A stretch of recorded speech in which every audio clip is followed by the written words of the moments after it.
Vamos. Por enquanto, eu vou ficar aqui só na voz, tá, gente? Eu ainda estou tomando café ainda, senão vocês vão ficar com vontade de tomar meu café. Estou com o livro na mão e o café do outro lado. Então vamos lá, gente. Gregório 7. Vamos ler de novo? A gente leu, mas agora precisa ler novamente para a gente discutir o resto dessa parte, desse livro para nós, amado.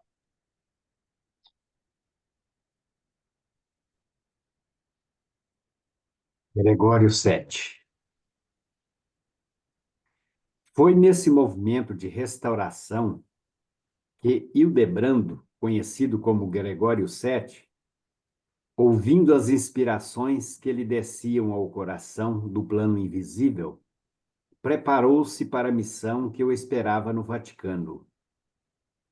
Sua figura é das mais importantes do século XI, pela fé e pela sinceridade que lhe caracterizaram as atitudes. Eleito Papa, após a desencarnação de Alexandre II, reconheceu que as primeiras providências que lhe competiam eram as do combate ao simonismo no seio da instituição católica e as do restabelecimento da autoridade da Igreja, que ele desejou sinceramente reconduzir ao seio do cristianismo, embora as lutas sustentadas contra Henrique IV façam parecer o contrário. Convocando um concílio em Roma no ano de 1074, procurou reprimir a enormidade de tantos abusos referentes ao mercado dos sacramentos e às honras eclesiásticas. Filipe I e Henrique IV prometem amparo e auxílio às decisões do pontífice no sentido de regenerar a organização da Igreja.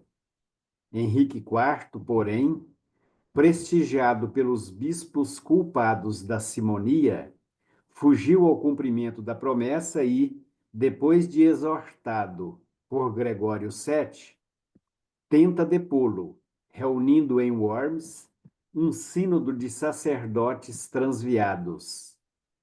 O Papa excomunga o príncipe rebelado, ocorrendo então os célebres acontecimentos de Canossa.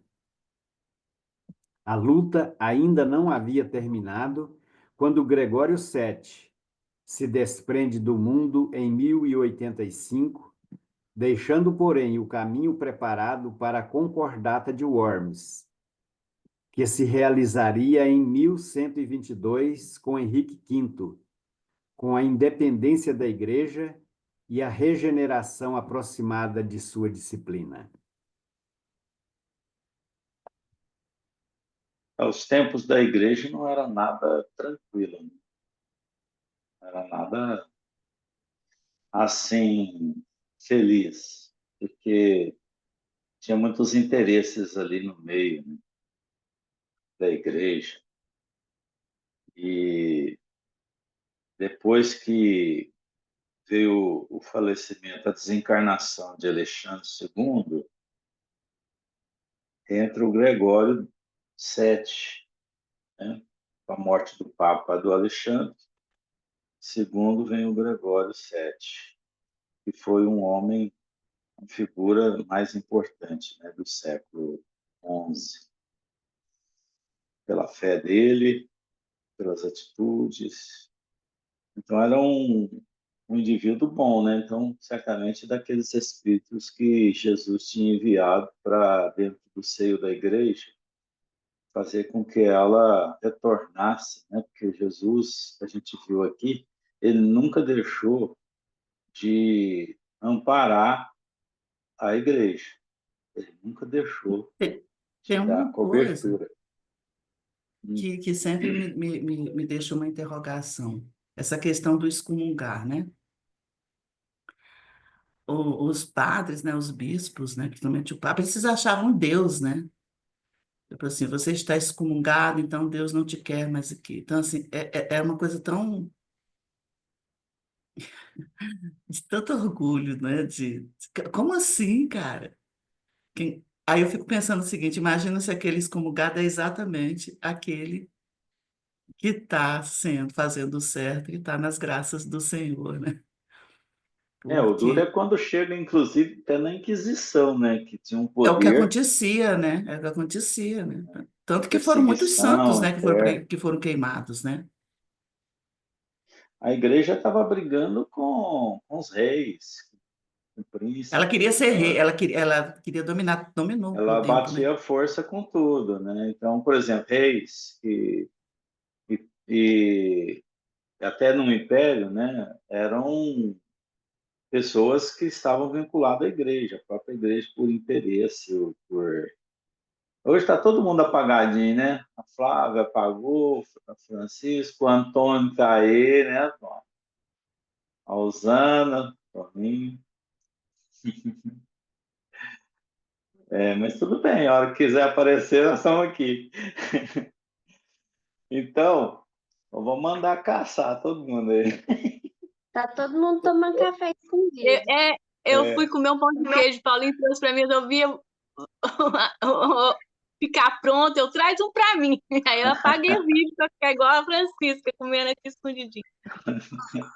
Apareceu a Dona Inês. Agora Tá deu. bom.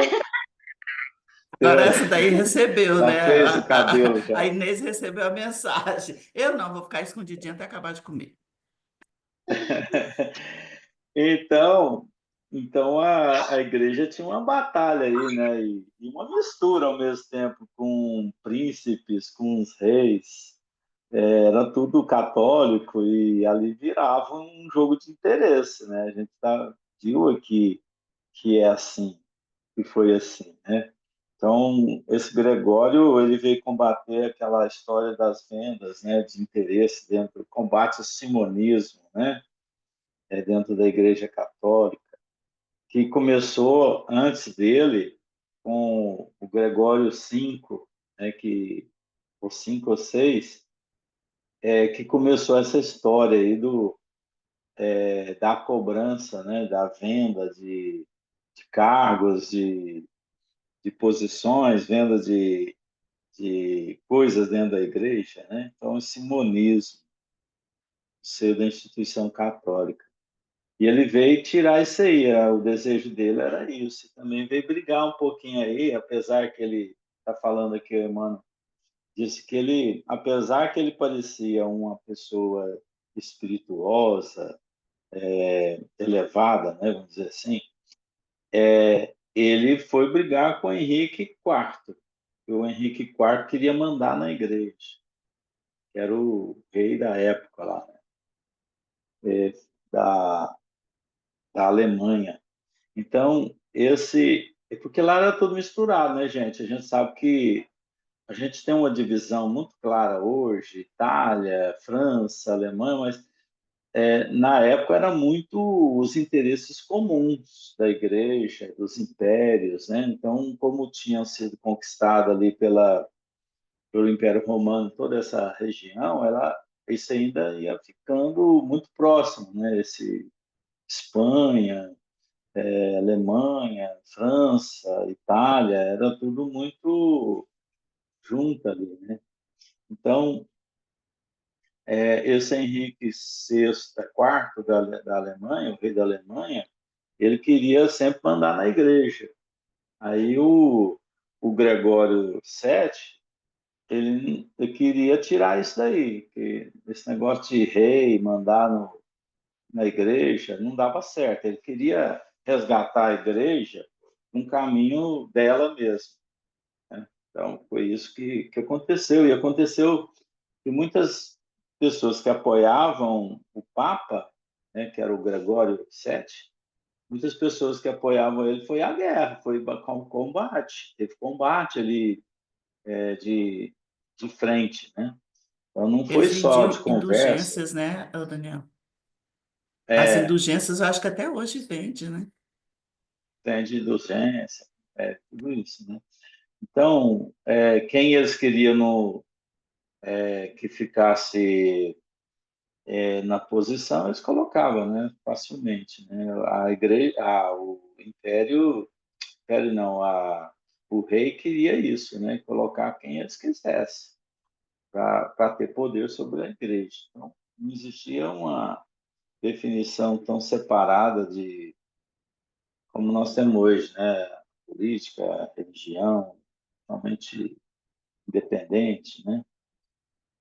Então, isso aí causou muitos problemas. Depois de muitos conflitos, esse Henrique IV ele veio pedir perdão, né? Perdão para o Gregório. Demorou um pouco a ser perdoado, mas ele foi perdoado. Pois o Gregório perdoou ele por tudo que ele estava fazendo. Entre as histórias aí também, no meio, outros reis, outros príncipes, né? Henrique IV, com o Felipe, né? Felipe I, que é da França, promete amparo e auxílio às decisões do pontífice, no sentido de regenerar a organização da igreja. Então, eles entraram num acordo aí, para que amparar as decisões do Papa, para regenerar a igreja, porque ela estava totalmente fora do eixo, né? Então, Henrique IV, porém, prestigiado pelos bispos culpados de simonia, quer dizer, aqueles bispos que apoiavam essa simonia, prestigiou o Henrique, fugiu ao cumprimento da promessa e depois, exercitado por Gregório VII, tenta depô-lo, reunindo em Worms um sínodo de sacerdotes transviados. Teve um problema aí, o pessoal queria depor, né, tirar o Henrique IV, é isso mesmo, né? Eles tentaram tirar o Henrique IV, prestigiado pelos bispos culpados de simonia, fugiu ao cumprimento da promessa e depois exortado por Gregório VII. Então, o Gregório VII tirou o Henrique, né? Essa ligação do Henrique. Tenta depô-lo, reunindo em Worms um sínodo de sacerdotes transviados. Teve essa reunião para decidir os caminhos da igreja, né? Então, teve essa reunião em Worms com todos aqueles que participaram, estavam assim distantes da igreja já, transviados, sacerdotes que foram impostados, né? Aí essa reunião definiu a posição mais coerente da igreja, chamado Concordata de Worms. Então, isso aqui são fatos, só não tem muito interesse para nós, mas assim, só para a gente saber que teve muito problema nessa relação da igreja com o Estado, e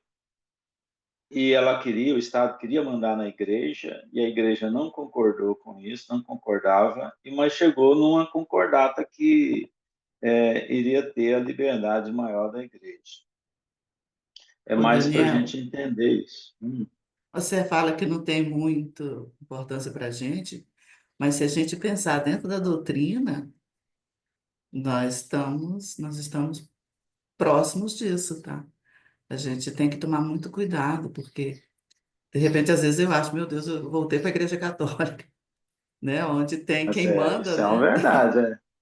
Então, Não, eu assim, falo é assim, no importante a gente contexto ver histórico, a história, é, porque a gente repete, tá? eu acho que está repetindo, sim, né? Nós temos aí um comportamento muito estranho no movimento espírita, que acaba sendo mandos, né? E um abuso de poder até, vamos dizer assim. Não tem abuso porque não tem atitudes como antes, né? Mas Mas assim, eu acho, tem a hora que eu gente fico assim, meu seca Deus do muito os céu, outros, né? cadê o bispo? Às vezes eu falo assim, meu Deus, tem um bispo aqui.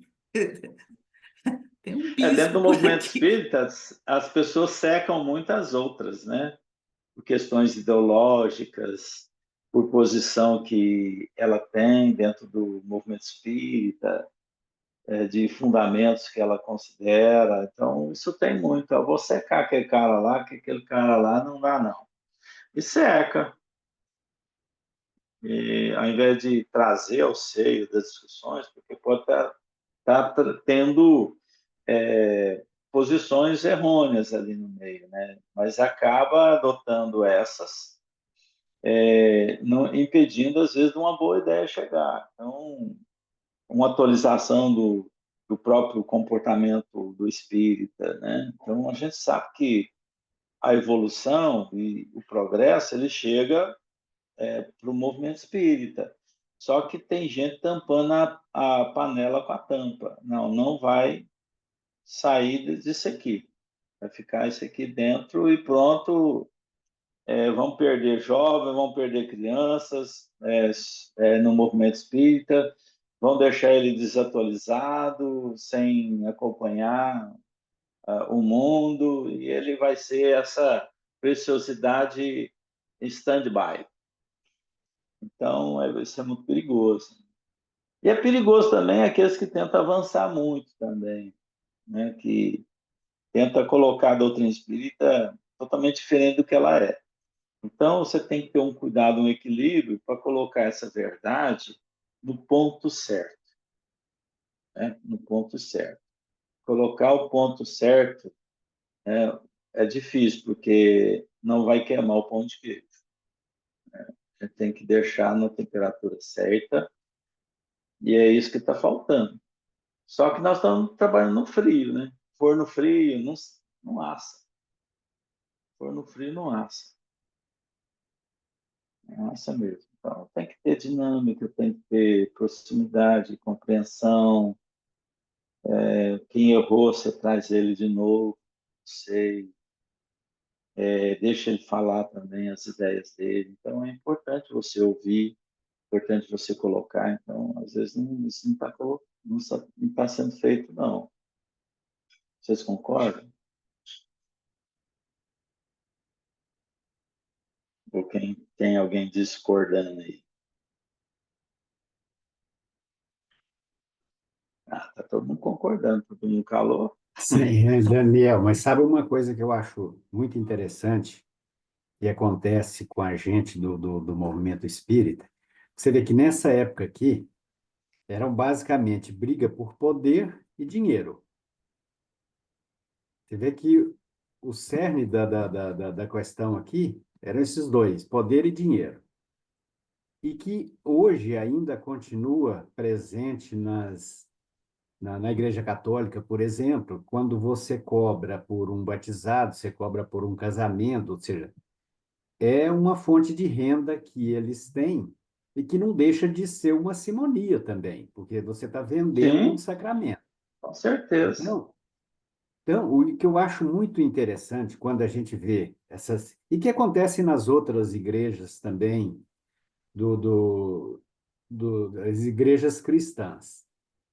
Mas então, um progresso que eu acho assim, muito interessante que tem no Espiritismo é o fato pelo menos assim, os contatos que eu tenho com as casas que eu já tive contato, a gente tem um cuidado muito grande em relação a dinheiro, ou seja, para que não haja facilidade, porque se der oportunidade, a gente vai dar um jeito de cobrar pelo passe, por alguma coisa também, né? Mas eu vejo que no movimento espírita, com esse,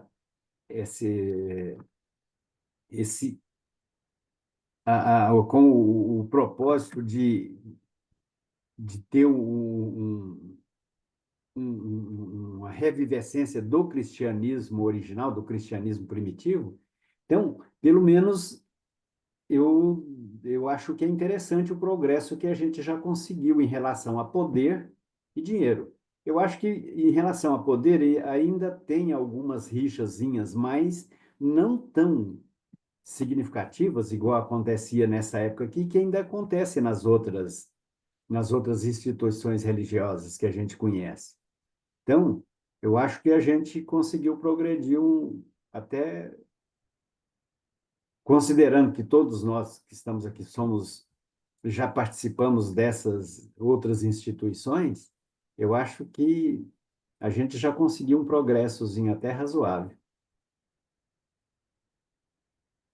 É, agora quando chega, Amaro, a ser mais importante o controle excessivo do capital, né?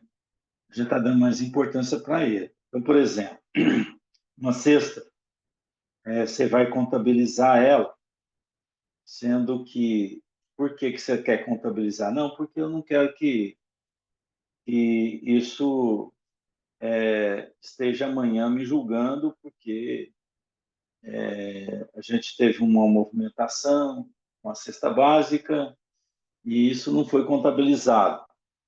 Às vezes, naquela hora do sofrimento, você não tem que ter essa rigidez, sabe? Essa rigidez naquele momento. Não, você pega, dá e pronto, acabou. Agora, não, isso aqui tem que ser contabilizado primeiro para depois você receber. Isso é um inadmissível. Então, por exemplo, a caridade, ela, por exemplo, igual o passe. O passe, às vezes a pessoa chega numa hora, não, estou precisando, estou. Não, é só no dia de passe mesmo que você tem que vir e tal, né? Então, você tem uma rigidez enorme ali, sendo que você está no ambiente preparado, você está no centro, não custa nada pegar, não, olha, a gente vai dar o passo com você agora, porém, tem os horários e tudo mais, você vai possibilitar, mas é aquela hora que o indivíduo está pedindo socorro. Então, esses tipos de comportamento dentro do meio espírita é que, às vezes, atrapalha um pouco. É lógico, se você der abertura excessiva, isso pode ter outros problemas. Então, você tem que temperar isso. Você tem que... Ah, tem alguém que realmente pode fazer esse trabalho naquela hora? Tem. Então, vamos ajeitar, porque o nosso irmão aqui está em sofrimento. Então, é igual na rua, você está assim, não, na hora, não. Eu não vou atender ninguém, eu estou no trabalho, eu não posso atender ninguém. Aí você deixou de dar uma boa fala. Lá é um centro espírita, extensão do que você vê dentro da casa. Então, existe muito rigorismo dentro da doutrina que isso atrapalha, sabe? Então, a gente tem que ser mais amigo, mais cristão na hora certa. Perguntou, você não vai dar uma má resposta. Eu vejo muito dando até uma resposta sobre uma questão que ele poderia ter falado uma palavra amiga e confortado o irmão. Então, eu estou falando em tudo, né? Agora, é certo que você tem que controlar, ter um controle capital, para não entrar nessa aí de interesses próprios, né? Controle Em do Daniel, capital. mas esses problemas aí, eu considero às vezes que é até mais sério o que a gente faz dentro de casa. Porque no centro a gente é bonzinho. Às vezes a gente é caridoso, você é prestativo, mas a hora que a gente analisa, me analisando dentro de casa, qualquer coisinha você está chutando balde. Eu falei, puxa vida, mas eu já não era para estar agindo assim dentro da minha casa. Então, porque a gente acaba sendo muito mais flexível, muito mais sensível, muito mais caridoso, muito mais humano fora de casa. No trabalho, muitas vezes, porque o chefe exige, ou seja. Não, mas eu nesse ponto aí, eu sei que tem muitos excessos, mas eu acho que a gente vai conseguir realmente eliminando esses pequenos problemas a partir do momento que eu conseguir ser um cristão dentro de casa. Porque é aí que o bicho pega, né? É aí que a gente maltrata a patroa, maltrata os filhos, sem educação. Às vezes, assim, por coisas tão pequenas, você acaba. Você não, eu. acabo chutando balde assim por coisa tão Banal. insignificante. Então, Mas é porque eu vejo assim, Amara, a gente tá na luta ainda. A gente não tá e que luta! perfeito. A gente ainda não alcançou a perfeição. Igual mãe, que mãe que não grita com os filhos? Se você me falar uma mãe que não gritou com os filhos, aí eu vou pegar ela como exemplo para eu tentar, né, pautar minha vida nessa mulher, porque, gente, não tem condição. Toda mulher, toda mãe grita com os filhos. Não tem jeito. A gente perde a paciência, a gente estressa e tudo. Mas, no modo geral, o que que você está fazendo por ele? Você está provendo o sustento da sua família. Isso não é uma forma de amor? Você está Não, sem mantendo dúvida. sobre a casa, um teto sobre a cabeça dos seus filhos, da sua esposa. Isso não é uma forma de amor? Porque você podia muito bem falar assim: não, tô indo ali comprar cigarro e tchau, e vai e some e nunca mais volta. Isso não é uma forma, né, já de trabalhar o seu sentimento e buscar ser melhor? Só de você não sair e ir embora num momento de estresse dentro de casa, isso já é um passo dado. E a gente ainda não tem capacidade de chegar e falar assim: olha, eu nunca mais vou gritar. Hein, Não Carolina? tem. Isso que é Mas o que eu questiono, me questiono, é por que que fora de casa eu consigo ser um cara assim mais ameno, ser É porque um cara mais do bem. E esse é que é o os de problema. fora não comem o arroz com feijão com a gente.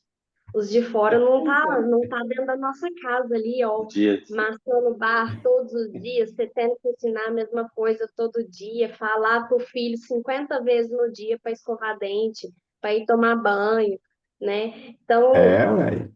é mais fácil porque os de fora não tá ali vivendo aquela coisa, né? Aquele sofrimento ali. Menino, vai escovar dente, já falei 10 vezes, vai, né? O de fora você não tem que fazer isso. O de fora, ou você precisa escovar os dentes. Não quer? Tchau! Agora, o seu filho, se ele não quer escovar os dentes, você vai largar ele lá, né? Quem que vai fazer isso pelo seu filho? O de fora tanto faz. Você não quer, e tchau. E bola pra frente, vida que segue, é isso aí. Agora, o de dentro da sua casa, você tem a obrigação, né? De estar ali com ele, ensinando, pelejando, né? Empurrando, incentivando, para ver se o Ainda trem bem, vai em ainda bem frente. que o, ainda bem que a espiritualidade não permite você descobrir quem são eles, né? Porque senão você ia sair. Porque- Ainda bem que de vez em quando a gente tem vontade de pegar no pescoço, né? Descobrir quem são eles do passado, hein, mano? Você sai correndo. Fala, nossa senhora, deixa eu ir embora. Vou comprar Você tem cigarro e vou liberdade, embora. né? Assim, com os de casa, você tem liberdade de alguma forma. E é quem mais te conhece que você também conhece. Então você tem, assim, também a tranquilidade, apesar dos pesares, de ter aquele amor, aquele reconhecimento, de estar ali, né? Então, ser mais autêntico. Aí vem aquela criança lá que joga pedra, que martela a irmã, ela de alguma forma vem um pouquinho menos bruta, né? Vem assim um pouquinho mais. Mas é Martelo isso, na cabeça do irmão, né? Que coisa ué, horrorosa. É, é um processo, é um processo, né, gente? Faz parte. Só que você não tentar matar seus filhos já tá bom. Já tá assim, né? Um pouquinho do caminho andado. agora imagina a salada que era esse momento aqui da igreja, né? Que tinha os interesses todinho de um lado ou de outro, né? Ó, essa é uma oportunidade grande que a gente tem de faturar.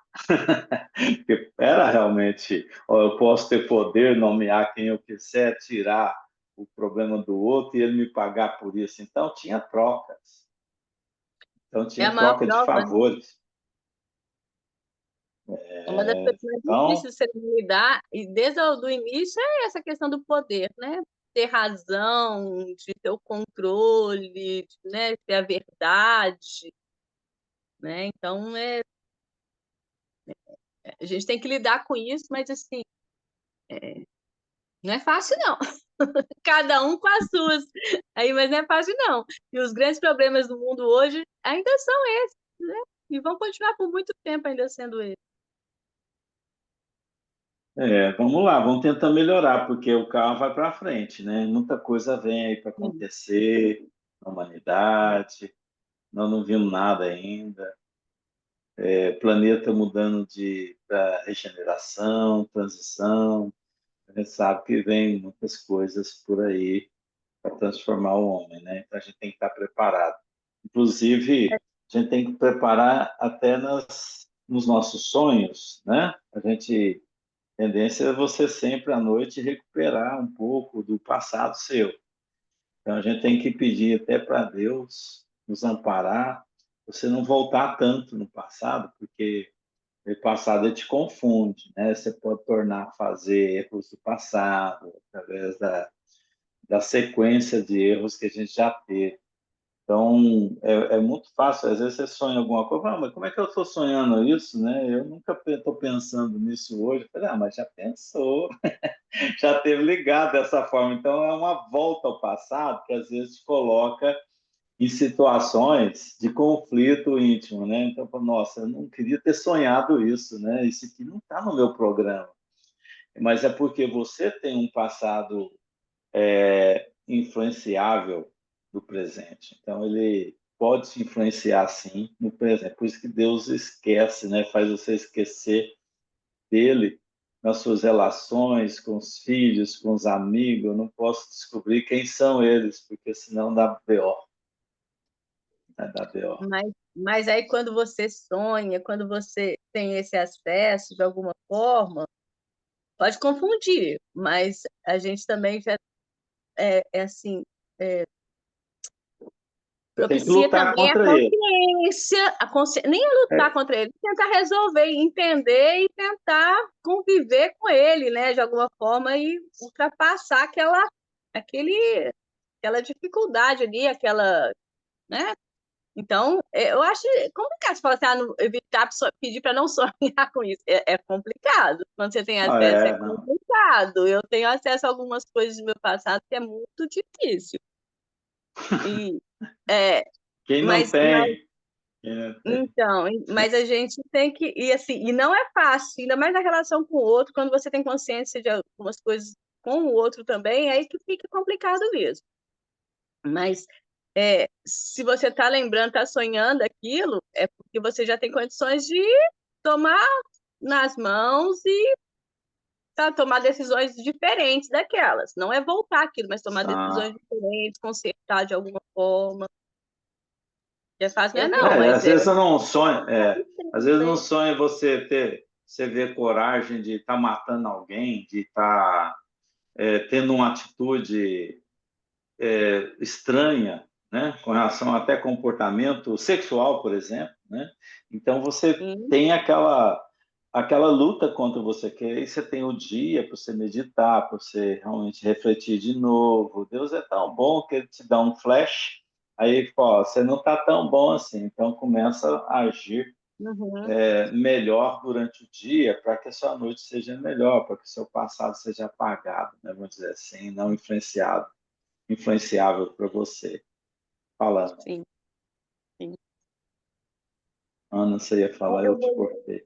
Eu vejo assim que também às vezes quando a gente chega para tomar uma decisão extrema e a gente já tomou aquela decisão, aquela mesma decisão em outras encarnações, às vezes a gente consegue acesso, consegue não, né? Às vezes a própria espiritualidade autoriza esse acesso a essas lembranças para a gente poder parar um pouquinho e pensar, não, peraí, eu acho que eu já fiz essa cagada aqui alguma vez, deixa eu não repetir ela, né? Então, eu acho que é mais nesse intuito, né? Quando a gente tem acesso a essas memórias, porque eu também já tive acesso a algumas memórias de outras vidas, e aí eu paro e penso, falo assim, gente, não, então vamos ter um pouquinho mais de paciência, vamos ter um pouquinho mais de tolerância, porque eu sei que eu sou impaciente, eu sou intolerante, eu sei que eu já devo ter sido um general, alguma coisa assim, muito rígida, Não é porque à toa que você é advogada. Gosta do pontual ali, né? né? Tá na profissão certa. Então, porque eu sou muito rígida, assim, com as coisas, o certo é o certo, o preto no branco, então, assim, nesse ponto eu sou muito Dona da rígida. verdade. Oi? Dona da verdade. Quem É, não é? não assim, dona da verdade, mas, Você tipo assim, embasa nela. para mim, o que é certo é o certo, então vamos seguir o certo, né? Então, nesse ponto eu sou assim, por exemplo, a gente foi na padaria, eu levei a Amélia na padaria, ela escolheu o que ela queria, e aí a moça do caixa falou assim pra mim: Olha, eu tô sem troco, pega 2 balinhas ali. Falei, tá bom. Aí eu peguei 2 balinhas macias e mostrei pra ela. Não, eu tô pegando essas 2 aqui, tá? E a Amélia veio, falou: Não, eu não quero essa. E pegou 2 balinhas chita. Ela detesta balinha chita. Pegou 2 balinhas chita e foi saindo da padaria. Gente, aquilo me deixou tão transtornada. Eu catei essa menina, arrastei ela pra dentro da padaria e falei assim: Você nunca mais faz isso. Você não faz isso porque ninguém te mandou pegar balinha. A moça falou para eu pegar e você foi lá e pegou e eu já tinha pegado a balinha. Isso está errado. Você tem que pagar pelo que você está comprando. Aí ela ficou assim, né, assustada. A moça do caixa ficou assim, tipo, o que tá acontecendo aqui? E eu com a cara desse tamanho de vergonha, porque a menina pegou 2 balinhas. Então, assim, para mim o que é certo é aquilo ali, sabe? Não pode pegar, então a gente não põe nem a mão. Educação, né? Então, se não Você pode, está não pode, educando, né? Então né? Então, tem que assim, dar lição na hora certa. nesse ponto eu vejo assim que essas lembranças elas surgem em momentos que a gente já tá assim para fazer aquela mesma cagada de novo, né? Então, todas as vezes que eu tive a oportunidade de lembrar, foi nesse aspecto, foi tipo assim, ou baixa a bola aí, tem um pouquinho mais de tolerância, paciência, segura sua onda e não faz a cagada de novo, não. Aí deu tudo certo, lembrei e não fiz a cagada de novo. Então eu vejo que é mais nesse, nesse sentido. Mas é isso aí. Já que você está com a prosa, lê aí para nós o próximo, As Advertências de Jesus. Deixa eu chegar perto aqui para crescer a letra. As advertências de Jesus. Instalada nas suas imensas riquezas e dispondo de todo o poder e autoridade, a Igreja poucas vezes compreendeu a tarefa de amor que competia à sua missão educativa. Habituada a mandar sem restrições, muitas vezes recebeu as advertências de Jesus à conta de heresias condenáveis, que era preciso combater e profligar. As exortações do alto não se faziam sentir tão somente no seio das ordens religiosas, onde penitentes humildes proporcionavam aos seus orgulhosos superiores eclesiásticos as mais santas lições da piedade cristã. Também na sociedade civil, as sementes de luz deixavam entrever os mais esperançosos rebentos de compreensão e de sabedoria acerca do Evangelho e dos exemplos do Cristo. Neste caso está Pedro de Vaux, que, embora sendo um homem de negócios em Lyon, desligou-se de todos os laços que o prendiam às riquezas humanas, despojando-se de todos os bens em favor dos pobres e necessitados. Comovido com a leitura da exemplificação de Jesus no seu evangelho de amor e redenção. Esse homem extraordinário, a quem fora cometida a missão de instrumento da vontade do Senhor, mandou traduzir os livros sagrados para leitura pública e, junto de outros companheiros que passaram à história com o nome de valdenses, iniciou amplo movimento de pregações evangélicas à maneira dos tempos apostólicos. Os pobres de Leão foram excomungados, primeiramente pelo arcebispo da cidade e mais tarde, em 1185, pelo pontífice do Vaticano. A Igreja não poderia tolerar outra doutrina que não a sua, feita de orgulho e mal disfarçada ambição. Qualquer lembrança verdadeira e sincera de seu divino fundador era tomada como heresia abominável e suscetível das mais severas punições. A verdade, porém, é que, se os valdenses foram caluniados pelas forças católicas, suas pregações e apelos nunca mais desapareceram do mundo desde o século XI, porque, com vários nomes, as suas organizações subsistiram na Europa até a Reforma, não obstante os guantes de ferro da Inquisição. Aí tem a nota aqui sobre o que é heresia, né? Opinião ou ato contrário, desrespeitoso aos códigos sagrados da Igreja.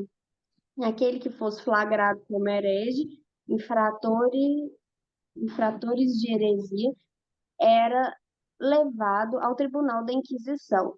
A condenação previa castigos como a excomunhão, expulsão da igreja, torturas físicas e até a pena de morte, normalmente sendo queimado vivo numa fogueira em praça pública. É. Então, Jesus, No meu então, livro não tem essa nota, não, no de vocês tem? para o mais atual, tem. O meu atual, foi o último É a nota completo. da editora, né? É a nota da Ah, editora. tá. A editora que tem. Então, a gente viu que Jesus estava sempre por perto, né? Então, ele estava de olho, ou seja, controlando os caminhos que estavam sendo decididos pela própria igreja, pelos homens encarnados. A gente tem que saber que os espíritos que encarnam para fazer um trabalho na igreja, eles, anteriormente já estão sendo preparados no mundo espiritual para fazer algo. Então, muitos falharam, outros entraram no meio ali para interesses próprios, né? Então, tinha todo um risco. Então, Jesus, ele sempre mandava, assim, inspirações, sempre dava inspirações pelos emissários, tanto dentro da igreja quanto fora da igreja, para que ordenasse um caminho melhor para a igreja. Então, já que tínhamos ela, e não tinha a doutrina espírita na época, né, para livro dos espíritos, não tinha nada disso. Então, era mais difícil o trabalho de coordenar isso aí tudo. Então, era um momento difícil em que a igreja tinha um mando muito grande, né, buscando comportamentos forçados, né, daqueles que seguiam, não desviando da igreja. Aí começou a querer que a igreja fosse o único pensamento, então a doutrina oficial de todos, né? Sem contar as brigas que já se teve aqui atrás com o pessoal que hoje nós estamos vendo tá em guerra aí, eles foram muito perseguidos, né, pela igreja. Então, a, todos esses árabes, israelitas, judeus, foram muito perseguidos pela igreja. Então, eram hereges, né? Eram pessoas consideradas fora do mito da igreja, aquilo que se propunha. Foi então que surge a espiritualidade sempre do alto, né? Exortações vindo do alto, fazia sentir, não é só no seio das religiões, da igreja, mas também numa sociedade que era inspirada na sociedade civil, as luzes também vinham. Aí surge o Pedro de Vauch, né? Na França, que era um homem bom, que veio realmente, ele que veio de uma história comercial, né? Ele era um comerciante, depois mudou para monge, ele foi ser monge na França e fez uma grande diferença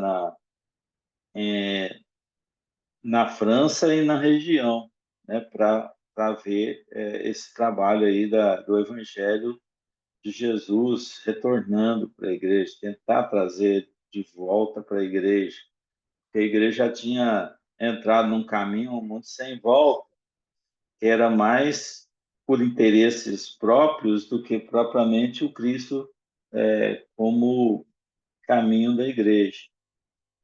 Então, ele fez esse trabalho aí de divulgação em Vault, e teve muitos outros que vieram apoiar, que foram chamados de valdenses, né? Que teve esse movimento de pregações evangélicas dos tempos, a maneira dos tempos apostólicos. Então, acabou que ele fez uma grande diferença dentro da igreja, mesmo com os movimentos que tinha da Inquisição. Esse pessoal ficou forte, eles ficaram até o fim, mesmo sobre esse manto aí da Inquisição. Os pobres de Leão foram excomungados pelos arcebispos da cidade, mais tarde em 1185, pelo Vaticano. Então, a igreja não poderia tolerar outra doutrina que não a sua, feita de orgulho e mal disfarçada ambição. Então, era isso que a igreja fazia. Qualquer lembrança verdadeira e sincera do seu divino fundador era tomado como heresia abominável e suscetível das mais severas punições. Nasce aqui, gente, a Inquisição, né? A Inquisição que veio até antes um pouco, mas aqui com mais fervor, né? A Inquisição é a perseguição daqueles que não tinham adesão à igreja. Então, esse Pedro aí, ele foi forte, né? Nesse momento, onde o ferro da Inquisição era bem significativo. Aí nós vamos falar na semana que vem já de Francisco de Assis. Alguém quer fazer alguma? Tem aqui Daniel, esse segundo parágrafo aqui, ó, habituado a mandar sem restrições, muitas vezes recebeu as advertências de Jesus à conta de heresias condenáveis, que era preciso combater e profigar. Como é que Jesus influenciou? Pode falar, Amado. que eu acho assim, muito impressionante assim como que a espiritualidade trabalha. Você vê esse cara em 1140 nasceu em Lyon, Isso, ou seja, o Kardec em 1800 e uns quebrado também de Lyon. 804. Então, o que eu acho assim? Ou seja, é como se a espiritualidade usasse de algumas regiões geográficas mesmo, físicas, para fazer o seu trabalho. Então, veja que quando Cristo, no livro, nesse livro mesmo, fala que transplantou a doutrina de Jerusalém para o Brasil, então, você veja o quanto é importante a geografia mesmo, ou seja, a, a, a, por que esse cara é de Lyon? Ou seja, que já existia um núcleo sendo preparado ali em Lyon para futuros serviços. Por que na França? Por que em Lyon? Por que no Brasil? Se a doutrina, o evangelho foi transplantado para cá, junto com esse transplante vieram também os espíritos que estavam envolvidos nesse processo. Então, eu acho muito interessante esses detalhes que às vezes a gente passa despercebido, mas o quanto é importante realmente você ter. Por exemplo, o Chico nasceu lá em Pedro Leopoldo, ou seja, não foi de graça que ele nasceu em Pedro Leopoldo. Por que Pedro Leopoldo? Por que ele veio para Uberaba? Por que que o Eurípides é próximo de Uberaba? Por que que o Divaldo está lá em Salvador? Irmã Dulce, Salvador. Então, você tem sempre algumas regiões assim geográficas que são mais, onde você tem um movimento mais acentuado. Então, eu acho isso muito interessante. E outra coisa também que chama muita atenção aqui, que quando ele diz aqui, qualquer lembrança verdadeira e sincera do seu divino fundador era tomado como heresia, abominável. E nós, hoje, condenamos os islâmicos pelo que eles fazem. Ou seja, quando a gente tinha aqui a alta cúpula da igreja cometendo esses atos em nome do Cristo, em nome de uma doutrina cristã, onde não tinha nada escrito que realmente era justificável eles tomarem essa postura, a gente fica hoje criticando e condenando os islâmicos por causa do que eles fazem baseado no livro sagrado deles. Então, você vê o quanto a gente consegue distorcer as coisas ao nosso favor, independente do que está escrito. A espiritualidade, ela tinha uma lente fantástica, né, de perceber onde é que deveria atuar, encarnar os espíritos que realmente tinha que desenvolver um trabalho.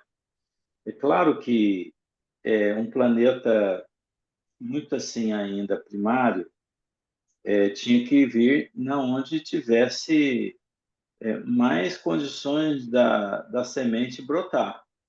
Então, é como a parada do semeador. Então, não adianta você semear onde não vai brotar. Então, Jesus sabia onde tinha as almas que já estavam em desenvolvimento e poderiam contribuir mais para isso vingar. É o canteiro. Qual que é o canteiro melhor? Geografia, né? Aí você entra na geografia. Quem desenhou essa geografia para ter alguns pontos mais favoráveis? Os encarnados que estão lá. Então, quer dizer, os dois fatores são importantes. O fator geográfico, por que veio para o Brasil? O Brasil é porque não tinha muitas influências.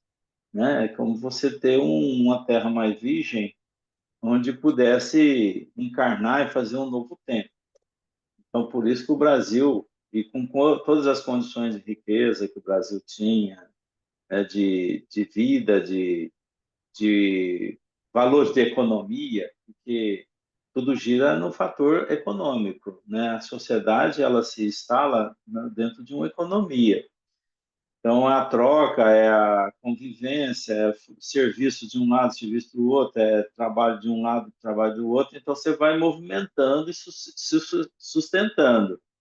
Né? Então, você não está na selva pegando frutos da selva. Você está numa sociedade já organizada que tem que aprender a convivência. Então, Jesus colocava os espíritos no lugar certo, na hora certa, né? No momento certo. Igual os exilados de Capela veio naquela região, porque era uma região que realmente poderia dar mais frutos com eles lá, inspirariam os mais preparados, já em evolução na Terra, para receber ensinos mais significativos, apesar do atraso moral que esses espíritos tinham. Mas eles puderam trazer para nós contribuições vastíssimas na área da inteligência. Né? A gente olha aí Chico Xavier hoje, mas a gente tem que olhar um Sócrates ontem, um Platão ontem, né? Todos esses que contribuíram filosoficamente no mundo, que foram enviados por Jesus, que eram espíritos de capela, seja lá de outro orbe, que vieram dar contribuição, né? Aqueles que vieram ensinar as ciências da Terra, as disciplinas da Terra. Então, tudo isso veio como contribuição e tinha que ter recepção, porque vai dar isso por síndio? Não vai dar certo. Eles não estavam na condição de capturar essas informações, estavam aquém deles. Então, tinha que ser em questões geográficas mesmo, em lugares determinados, onde esses espíritos estavam. A geografia se desenha também por essa ocupação antrópica, a ocupação do homem, onde o homem está, onde ele está se desenvolvendo mais. Certinho? Acho que valeu aí. Só para finalizar aqui, habituado a mandar sem restrições, muitas vezes recebeu as advertências de Jesus à conta de heresias condenáveis, que era preciso combater e profigar. Como é que Jesus avisava a igreja, né, dos seus erros? Por inspiração, né?